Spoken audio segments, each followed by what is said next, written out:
انسان بھی عجیب ہے، دعا کے وقت سمجھتا ہے کہ اللہ تعالیٰ بہت قریب ہے، اور گناہ کے وقت سمجھتا ہے کہ اللہ پاک بہت دور ہے۔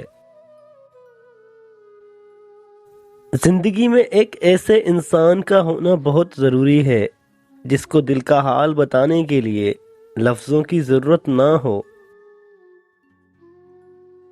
انسان کی بھی کیا بات ہے، دوسروں کو تکلیف میں دیکھ کر کہتا ہے جیسی کرنی ویسی بھرنی، اور جب خود تکلیف میں ہوتا ہے تو کہتا ہے آزمائش تو اللہ تعالیٰ کے محبوب بندوں پر ہی آتی ہے۔ عورت کی محبت سے نہیں، اس کی نفرت سے ڈرنا چاہیے کہ وہ جس کو خاص سے عام کر دے تو اس کے حق میں کی گئی دعائیں تک چھین لیتی ہے۔ انسان اگر ناراض ہو تو دوبارہ منہ نہیں لگاتا، اور پیارا اور سوہنا رب اگر ناراض ہو تب بھی دن میں 5 بار اپنی طرف بلاتا ہے۔ یہ ہے سچی محبت۔